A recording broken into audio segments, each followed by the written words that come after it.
What are some of the most questionable draft classes in the 2024 NFL draft? Some potential setbacks, teams that might have made life a little bit more difficult, and new extension for Travis Kelce, a new running back for the Dallas Cowboys, for those Cowboys fans who wanted one of those. All that and more coming up on today's Peacock and Williamson. NFL analyst Brian Peacock and former NFL scout Matt Williamson bring you expert NFL analysis every day in less than 30 minutes. Get an inside look at the NFL on the field and in the front office with elite breakdowns to next-level analysis and in-depth information only for the real NFL fans. This is Peacock and Williamson, and it starts now.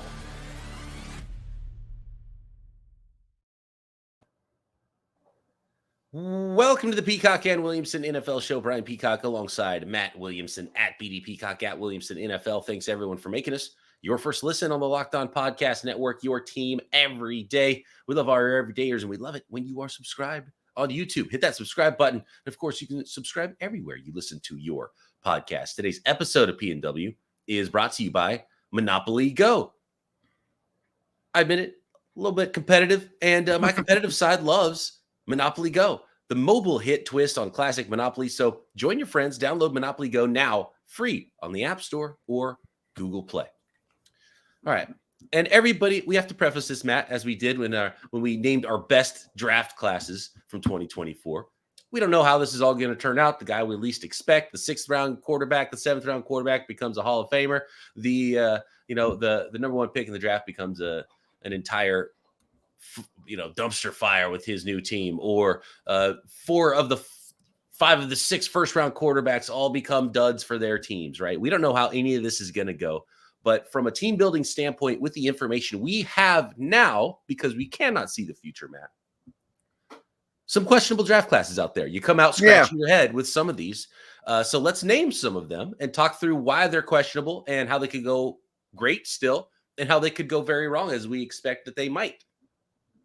Yes, and I'm not saying all these players stink and this is a terrible draft. It's just not how I would have done it, or I don't love the haul. And I came up with 4 teams that, and the first one to me is Houston. And a lot of people seem to be praising Houston. They brought in a lot of guys, and they did. There's 9 picks, but 5 of them were in the 6th and 7th round in a draft that was really weak at the end.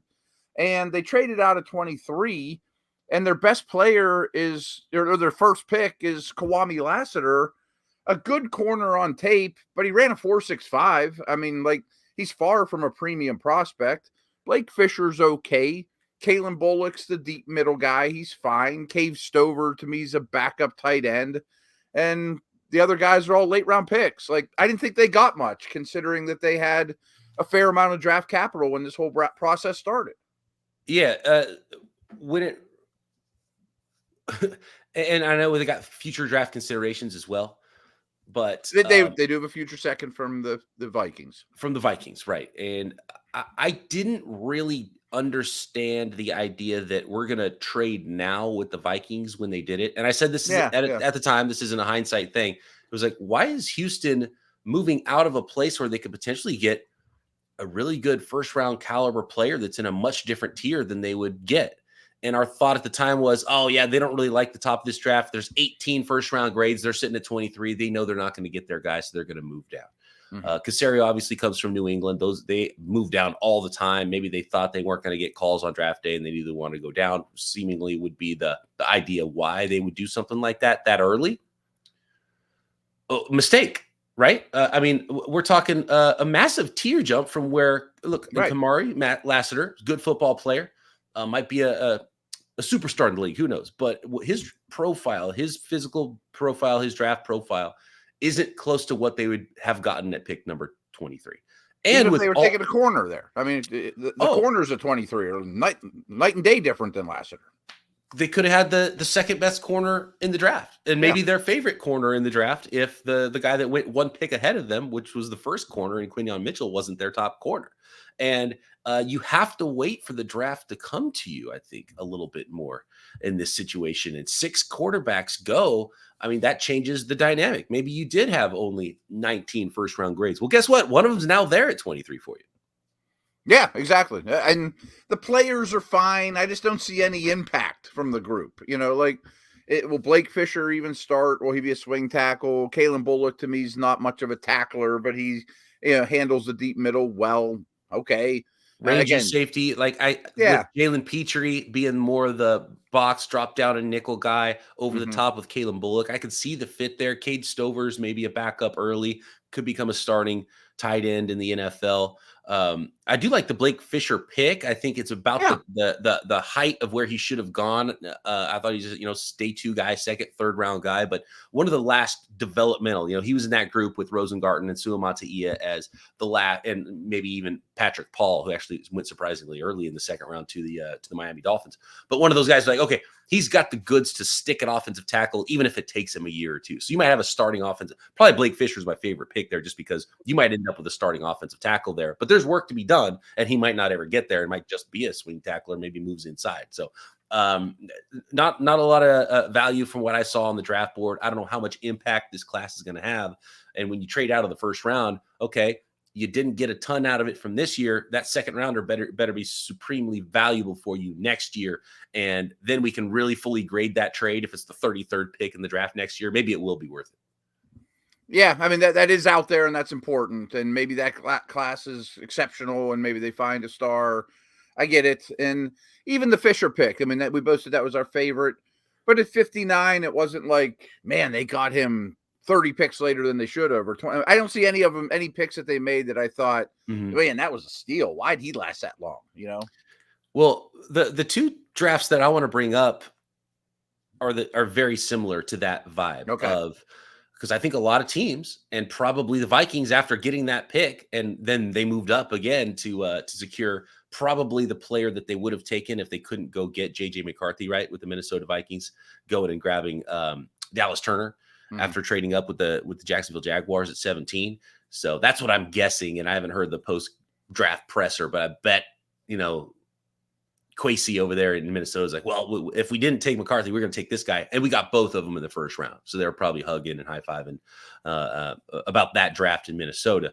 By the way, there was a report that the Vikings did indeed offer their future 2025 first-round pick to go up and try to get Drake May at number 3. And then we're unsuccessful, obviously, in that. So, there's probably a gap for them on their board between Drake May and JJ McCarthy, but they still like McCarthy enough to go get him, and was maybe plan B for them in this draft. And that's probably something that shouldn't really surprise anybody, right? That report came from ESPN's Jeremy Fowler. And I think we kind of already knew that was happening, but that report's now out there, and it sounds like, okay, yeah, they tried to go get Drake May, couldn't get him, ended up with JJ McCarthy. That was go ahead. If you want to stick there, the Vikings are one of my 4 teams also that I don't like their draft. Oh, okay. If you want to do that on the other side, or we can do it now if you want, but I'm not happy with what they did either, for a lot of reasons. Yeah, they weren't one of mine, so I'm interested to hear why they were one of your questionable drafts, man. Let's start to get into it now, and maybe we'll finish the conversation in a minute. And I credit them for staying patient and getting McCarthy at 10. I know they moved up one spot, but so be it. They got their man, they got their quarterback, and no one will care about anything I have to say if he turns into a star, let alone, Chiefs had to trade, gave so much stuff to trade up for Mahomes. No one remembers that stuff when people are great. And I fully recognize that. And I also think the Vikings are getting a lot of credit for, they got their franchise quarterback prospect without giving up next year's first. That's great. And they added 2 studs to this draft. And maybe it's going to be like Will Allen and CJ Stroud. And maybe it will. But over this year's draft and next year's draft, this is what's really bothered me, is next year's draft. All the Vikings have next year is their first, which is great, and 2 5s. So they have no day 2 picks and no 4th rounders next year. And in this draft, yes, they have the 2 firsts, but the only picks they have in that neighborhood are Kyrie Jackson. So half their draft, more than half their draft, were 6th and 7th rounders. They got a 4th rounder, Kyrie Jackson, fine, but no meat and potatoes. There's a little bit of filet mignon, sure, but there's no sides, there's no veggies, there's no cheap guards that's in the 2nd round, or a safety that I can get 4 years out of for 2 years in a row. That's a hard way to live. They drafted the Alabama kicker as well in the 6th round, and then some big men later in the draft, 6th and 7th round picks. Walter Rouse, tackle. Michael Juergens, center from Wake Forest. Levi Drake Rodriguez. I do not have a scouting report on the Texas A&M Commerce defensive tackle in the 7th round, but I mean, it's all about those first round picks, right? If they hit on them, home run. If not, it's a setback because of how little draft capital they have next year. Although they will be getting a late 3rd round comp pick, obviously, very likely for Kirk Cousins. Yeah. So they'll have 1 day 2 pick next year. But yeah, like they traded away everything. So next year, if they got their quarterback, maybe the plan is trade down from round 1 and try to collect more of those picks. I just don't like going 2 years in a row without 2nd through 4th rounders. I mean, those are such valuable, cheap labor picks that you could hit home runs on. And that means you're going to have to overspend. And with a rookie quarterback, you can. But whenever needs arise, and they ultimately will, they're going to have to go spend $110 on a $100 player, you know what I mean, in free agency. And I hate that. Yeah, and not only do they need to hit on their new star quarterback, obviously, right? But they also better be right. Good. Yeah. Right. He has to be good. They better be right about the rest of the depth on their roster as well around him, because they don't have a lot of picks to help that out. And if he's a top 10 quarterback, none of these things I just said matters at all. And they do still have their first. And as you mentioned, that might be the 5th pick of the draft next year. And it might be the best pass rusher we've seen since Nick Bosa or Myles Garrett. Great. It's just there's no middle stuff for 2 years in a row. Not a lot of room for error, too, when you go when you go up twice and get your guy. And they paid a lot to go up the 2nd time as well. A number of picks to get there. I didn't love that part either. Next, Matt, we've got to get to a couple more teams. I have multiple teams on my list. Some questionable drafts. Doesn't mean they're bad, but big questions about some of the draft class that we have coming up here next. Today's episode of Peacock and Williamson is sponsored by Monopoly Go, the new hit mobile game. It's a modern twist on classic Monopoly. And I know Williamson's a big Monopoly fan, and so I can't wait to take him on in Monopoly Go and see if we can climb up the leaderboards, maybe together, working together with our friends for timed tournaments where you build up each other's boards. The more you win together, the more awesome prizes you unlock, or going and heist Williamson's bank vaults and maybe knock down some of his properties, maybe charge him huge rent on some of those iconic Monopoly properties. You can do all of that. Take down your friends or help build them up. And there's always new timed events that help you win big, like massive multipliers, everything you win, or rent frenzies as well. Tons of new ways to play Monopoly Go. And there's always something fun to discover in Monopoly Go. So get off the bench and go ahead and download free now on Google Play or the App Store. It's game on.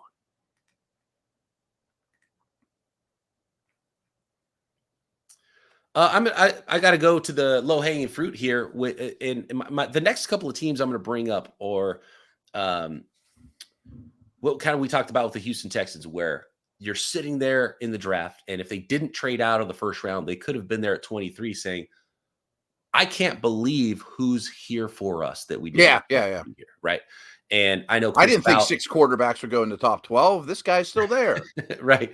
Chris Ballard told Rich Eisen before the draft, Eisen asked him, hey, how many quarterbacks are going to go before you guys pick at 15? He said, well, I have a good idea that 3 are going to go, but not 6. Rich, I hope you'll tell me that 6 are going to go.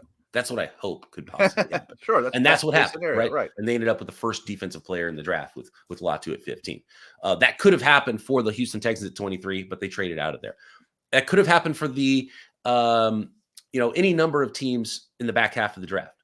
But you know who it didn't happen for, and you know who helped those other teams, help that happen for the other teams, is the Atlanta Falcons and the Denver Broncos. So I got to bring up both those teams. I just don't think that let's say so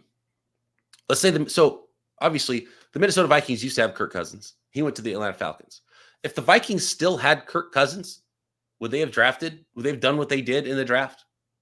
Or would they have allowed a player to fall to them? You know what I mean? I do. And so for the Atlanta Falcons, they are the ones that allowed these other things to happen for these other teams.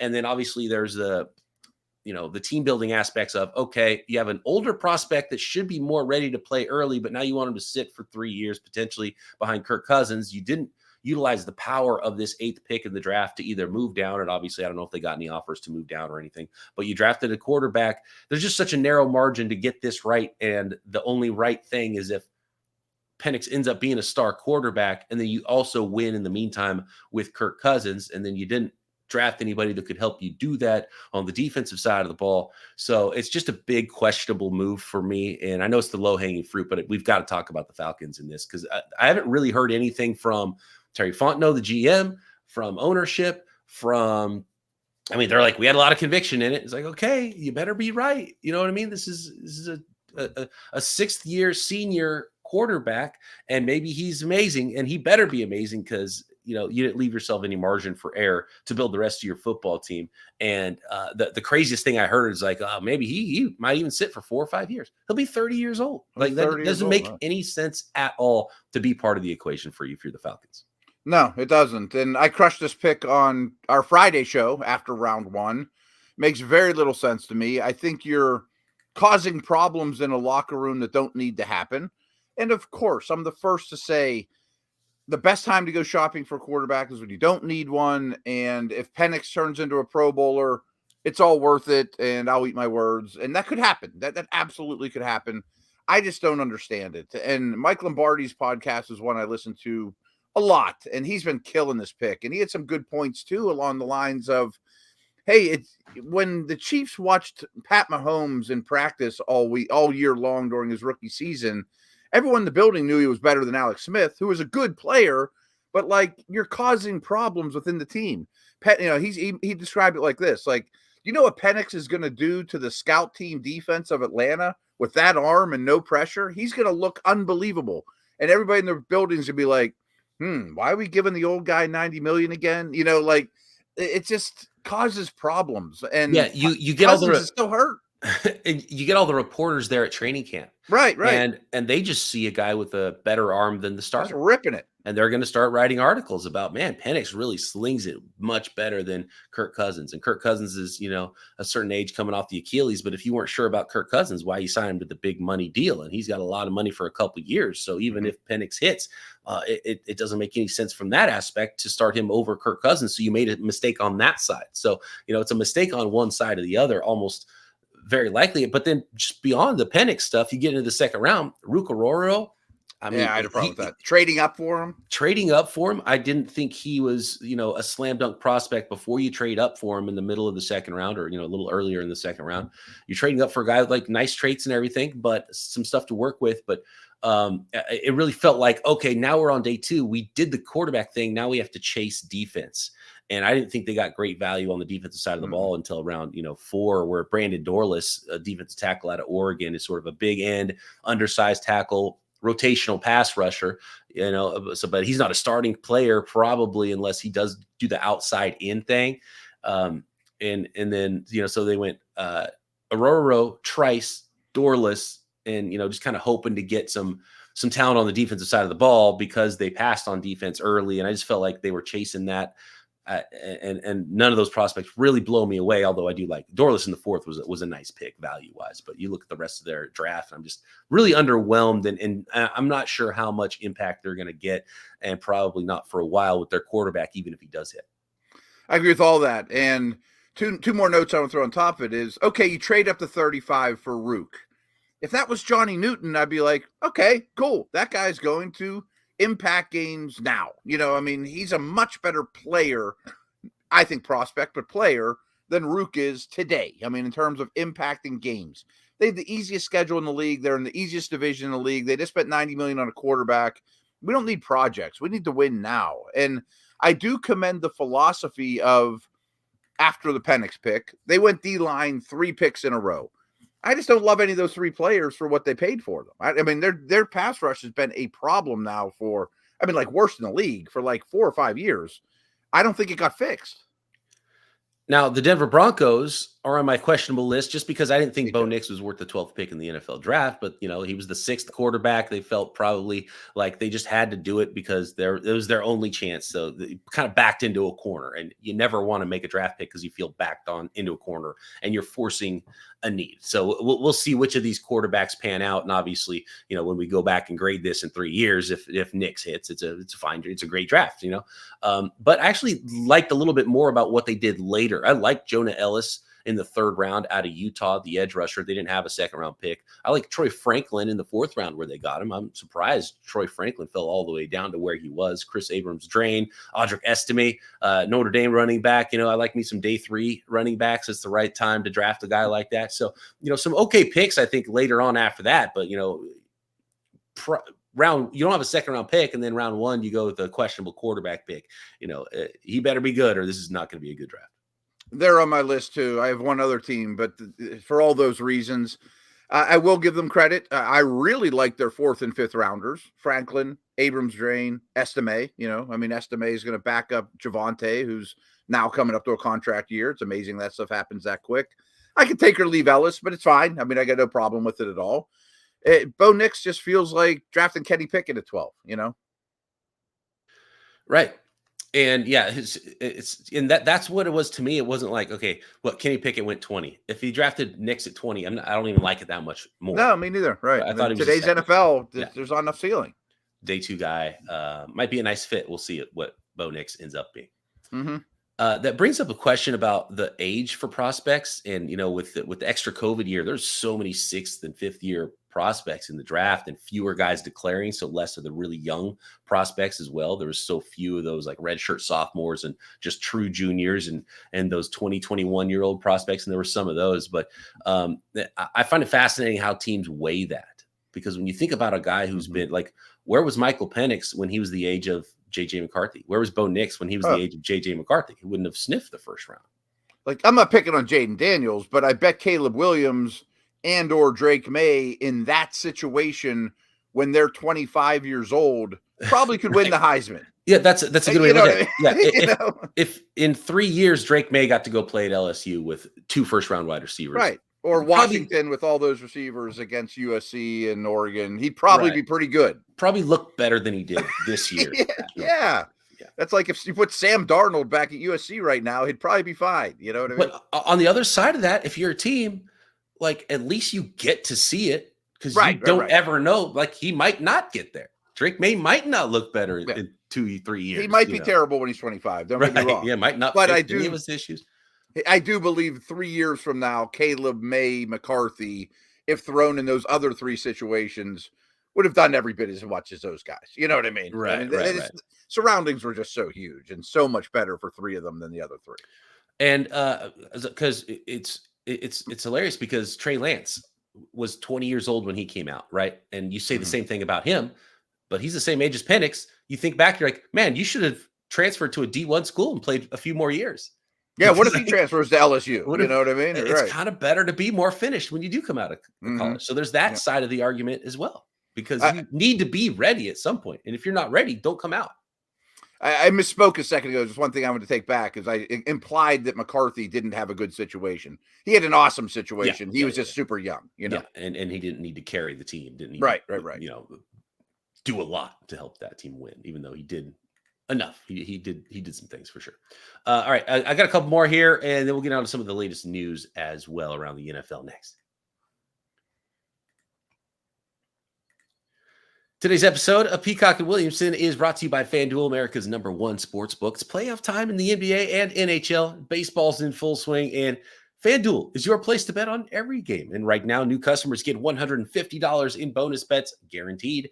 That's $150 win or lose at FanDuel. Bet on everything from slap shots to home runs to slam dunks, all in an app that's safe, secure, and easy to use. And yes, of course, you can still bet on tons of 2024 NFL futures. Who's going to win the next Super Bowl, players of the year, rookies of the year, and tons more. So what are you waiting for?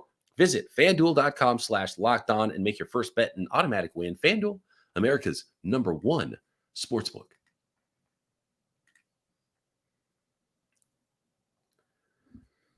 We brought up your Pittsburgh Steelers yesterday, Matt, as one of the best drafts.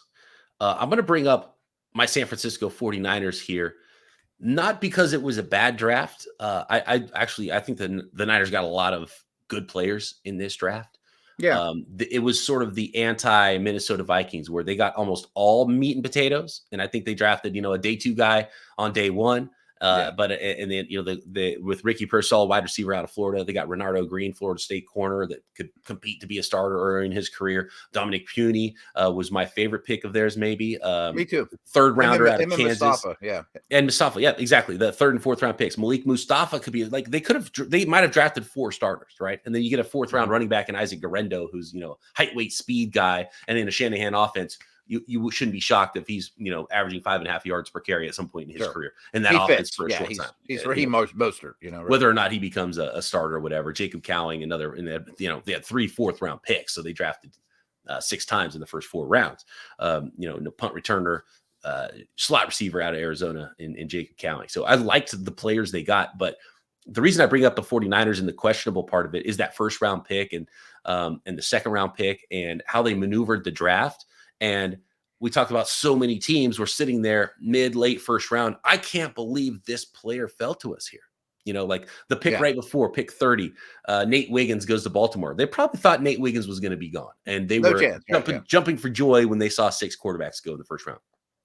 100%. I don't think John Lynch turned to Kyle Shanahan and said, I can't believe Ricky Pearsall's still here at pick 31.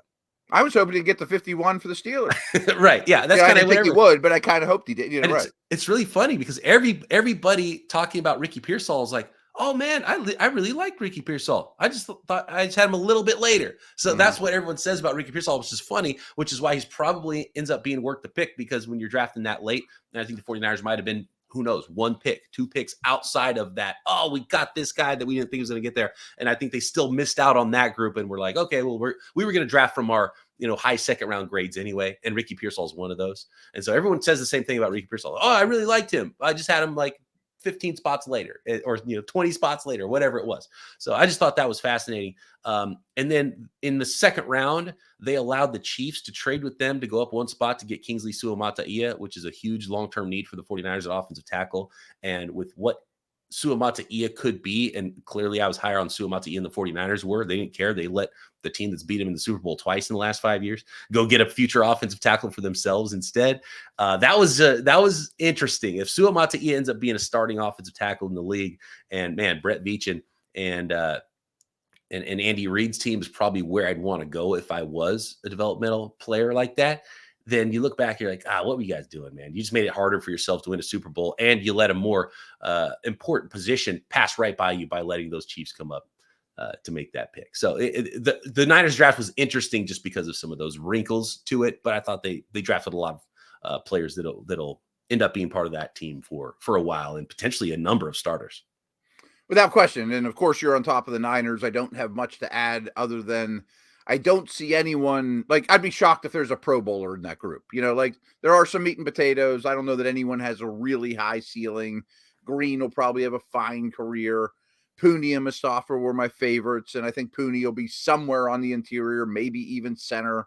And of course, they didn't put out the fire of moving a current receiver when you take one in the 1st round and then another one in the 4th. That could Debo still be on the move, or even Jennings? Everyone's talked about Ayuk. I would keep Ayuk over those other guys, though. Yeah, I think Jennings is now the most likely because he's an impending free agent, and they drafted 2 slot guys, and that's where Jennings does his work as well. So, yeah, we'll 100%. And we'll see what's happening there. Debo, I think, is next year. And John Lynch did say after the draft, said after the 1st round, it's like we stopped listening to offers. So that was that. So and I like it better that way. I think it makes the 49ers better and more dynamic to add another receiver to the mix rather than trade away a guy, because then you're not even getting better in the near term, and they're in that Super Bowl window. One more quick team for me is the Saints, who just did a totally Saints thing, and with the lack of picks they have, and just moved up again in the 2nd round. And after drafting Fuaga in round 1, which I thought was fine, I thought they might have wanted more of a left tackle than a right tackle potentially there. But going up to get Kool-Aid McKinstry, I think it was totally worth it, and a player that a team probably should have been going up to get at that point. But the Saints are that team. It's just funny because it's what they do, and it's maybe the last team that needs to be doing a move like that. I don't know what the Saints are doing. can you shop in the bargain aisle ever? You know what I mean? Right. And Spencer Rattler's at least interesting for them. Yeah, I like that pick. Yeah. He may end up starting the last 4 games of the year. You know what I mean? Like, so different than Derek Carr, right? Absolutely. Yeah. And again, I mean, it sure is not a screaming indictment that Ramchek's going to be fine, because Fulaga's right tackle only or guard. And I thought left tackle was a bigger problem. So I agree with you. McKinstry has also fueled some fire that Lattimore could be on the move. I don't know about that. I have one more team if you want to wrap it up with that. Sure. Yeah, absolutely. Tennessee. I love Latham, and I don't even think 7's too high for him. But they've immediately said he's going to play left tackle, which, why are you doing that? I mean, just because Dylan Raduntz is stuck at right tackle, is he too good to move? You know, like, if you're going to draft a dude at 7, and I know Alt's probably going to move too, but I don't love that. But I'm picking nits there a little bit.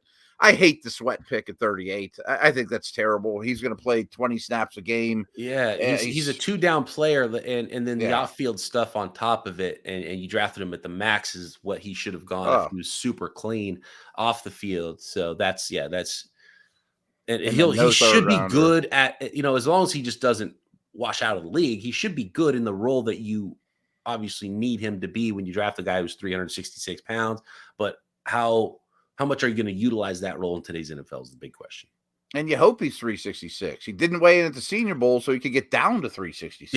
Yeah. Like if he shows up at camp 388, I mean, he's useless. And I don't know. And then there's no 3rd-round pick, which isn't their fault, but I don't love their haul, and I'm a big Latham fan. But now they're going to ask him to play left, Yeah, and you were a Latham fan at 20 more than you were at 7. I'm even a Latham fan at 10 or 9. I mean, I thought he was the second best tackle in this league in this draft. So I'm a big believer, but he's as right tackle as right tackles get. And I know that right left thing doesn't matter anymore, but he's never played it, To a lot of shock of Dallas Cowboys fans, the Cowboys did not draft a running back, and then they went and signed Zeke Elliott back, getting the game back together. Matt, what do you think about that? I thought he was a lot better for the Patriots than I expected him to be. So I'll give him credit. By no means should he be the answer. I think some of these running backs that lose a step or two but are big-time professionals can still churn out a yard or two more than they should, knowing how to run and setting guys up. But I can't believe this is their running back room right now with the draft already passed. It's really bringing back Zeke is fine for the feels and everything, but to not have something else, especially when there were so many good day 3 running backs available in this draft. Right. They didn't add any youth and juice to that room. So that's interesting. If we had a fantasy draft, is Zeke the first Cowboy running back off the board? I'd probably look down the depth chart a little bit. Right. Last one here, Travis Kelce. What do you think about this? Travis Kelce, post-draft, gets a 2-year, $34.25 million contract extension. Do you think this is my hypothesis on this, Matt? My hypothesis is they drafted a tight end pretty high. And this was them saying, hold on, guys. Travis Kelce's not done yet. We didn't draft his replacement necessarily. Right. I do love the pick of Wiley to learn from Kelce. I mean, they have some traits. He's a receiving tight end. I don't know if this means he's not going to retire after the year. I assume they get one more year at Kelce. And I'd have to really study the contract to see if it impedes him from doing that in any way. I'm sure it doesn't. But I think he's just getting a little bit more money. I wouldn't look too much into it in that I think they're kind of throwing him a bone. Like you said, they don't forget about this guy. I mean, he felt a little bit more like a statement. Yeah. It's funny though. Remember last offseason, we went through this Aaron Donald thing, and then he still ended up retiring this year too. So it doesn't preclude. Can't stop the guy from retiring. If exactly. You're right. All right, there we go. Some questionable NFL draft classes. Doesn't mean they're bad, but we do have some questions here as we sit post-draft. What are your favorite and least favorite draft classes, the 2024 NFL draft? Let us know on Twitter at BD Peacock, at Williamson NFL. We'll hit our post-draft mailbag pod on Wednesday's episode. You can also get the questions in. Drop them in the YouTube comments. Make sure you subscribe while you're there. Matt and I back tomorrow right here, Peacock and Williamson.